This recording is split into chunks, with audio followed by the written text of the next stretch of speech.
Hai Moms, apa kabar semuanya? Anak-anak sehat? Welcome back to Alvirus Channel. Kali ini aku kayaknya mau bikin sebuah segmen baru di YouTube Albiru, yaitu segmen tentang pendapatku ya. Ini memang murni pendapatku terkait dengan hal-hal yang lagi viral, terutama yang berhubungan dengan dunia parenting. So, di episode pertama kali ini aku akan bicara tentang sebuah video yang viral. Mungkin nanti kita bisa masukin videonya di sini.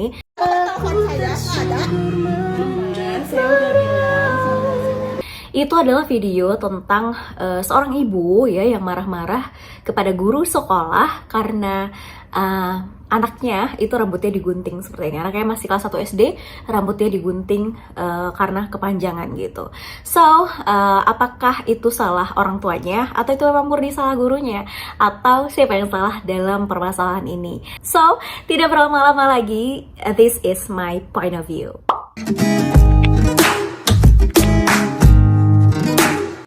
Hai Moms, apa kabar semuanya? Yes, ini videonya yang tadi itu udah teman-teman saksikan. Itu cuman penggalannya aja, aku juga nggak terlalu lihat lagi penyelesaiannya seperti apa, kemudian siapa yang share itu aku nggak jujur nggak ngelihat secara penuh videonya, dan aku cuma ngeliat cuplikan yang tadi itu aja. Jadi aku pertama nggak tahu latar kejadiannya seperti apa, permulaannya seperti apa, terus mengakhirinya seperti apa, apakah sudah berdamai atau segala macamnya, itu aku nggak tahu ya. Jadi disclaimer dulu, yang perlu aku kasih tahu di sini adalah yang perlu aku sampaikan di sini sih terkait dengan baiknya sih gimana gitu ya. Jadi aku nggak akan ngehakimi satu pihak, nggak akan bilang oh ini salahnya ini, salahnya ini, salahnya ini. Tapi gimana sih seharusnya kita sebagai orang tua berhadapan dengan sebuah rule yang namanya kerapihan rambut gitu ya. Jadi ibu-ibu pasti juga udah tahu ya, mungkin dari pas kita kecil dulu juga ada yang namanya peraturan terkait dengan kerapihan rambut ya. Kadang anak-anak laki-laki tuh suka dipotongin rambutnya sama guru BK tuh biasanya kan. Dan biasanya itu sih seringnya terjadi untuk yang sudah SMP, SMA gitu. Nah kali ini kasusnya berbeda, dia terjadi kepada anak kelas 1 SD yang dimana rambutnya itu dipotong gitu ya. Nah, first thing, sebelum kita masuk dan memilih sekolah, atau saya rasa setiap sekolah itu sebelum masuk nih tahun ajaran baru, ada yang namanya rapat dengan wali murid gitu ya. Nah, di rapat dengan wali murid itu, pertama kali yang harus kita tahu sebagai orang tua adalah rule. Ya, kita tanya nih rule-nya, apakah ada aturan terkait kerapihan rambut atau enggak gitu. Jadi itu yang harus kita lihat dulu, ada aturan terkait kerapihan rambut atau enggak gitu. Terus kalau memang ada aturannya, apa yang diperbolehkan dan apa yang enggak. Jadi kita sebagai orang tua udah harus tahu dulu do and don'ts di sekolah itu gitu.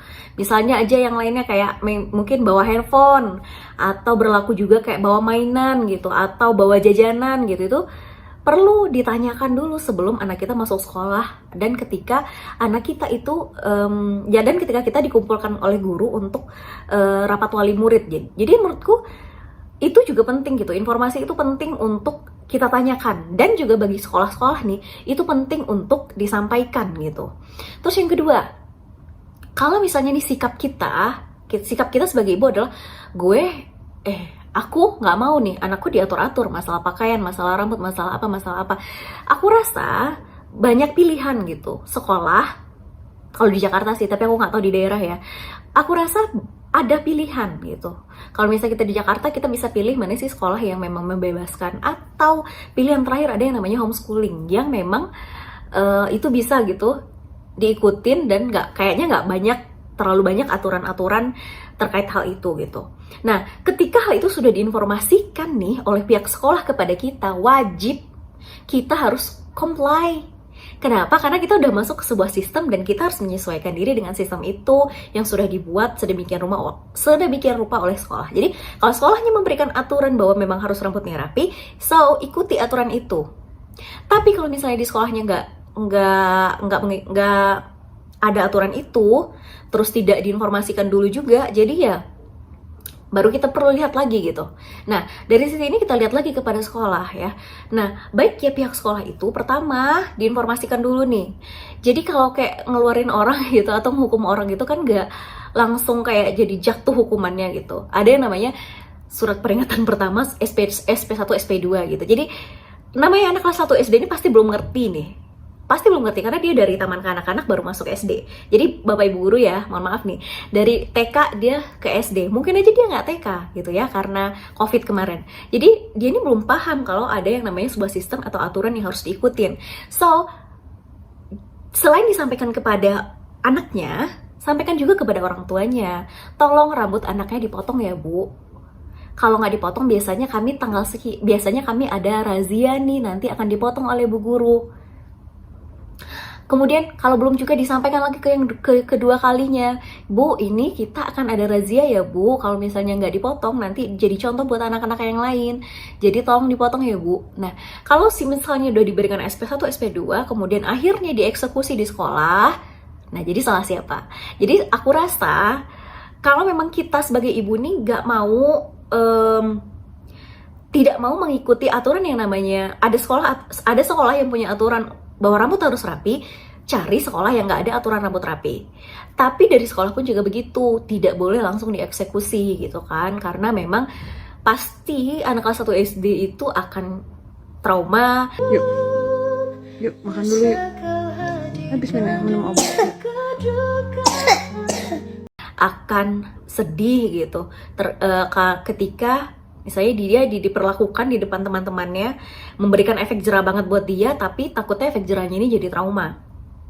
Dan juga ke teman-temannya yang lain, dia bisa jadi bahan bulian gitu, jadi bisa jadi dibully karena itu, bukannya malah jadi efek jerah buat teman-teman tapi bisa jadi sebuah bahan bulian untuk teman-temannya. Jadi dari kasus itu aku nggak bilang siapa yang benar siapa yang salah, tapi gimana kita bersikap ke depannya perlu banget tahu yang tadi rulesnya. Dan dari sekolah juga perlu yang namanya ada peringatan pertama kedua sebelum dilakukan eksekusi terhadap rambut itu. So itu aja my point of view dari kasus ini. Semoga kita orang tua dan juga guru-guru bisa lebih bijak untuk menyikapi yang namanya aturan kerapihan rambut di sekolah.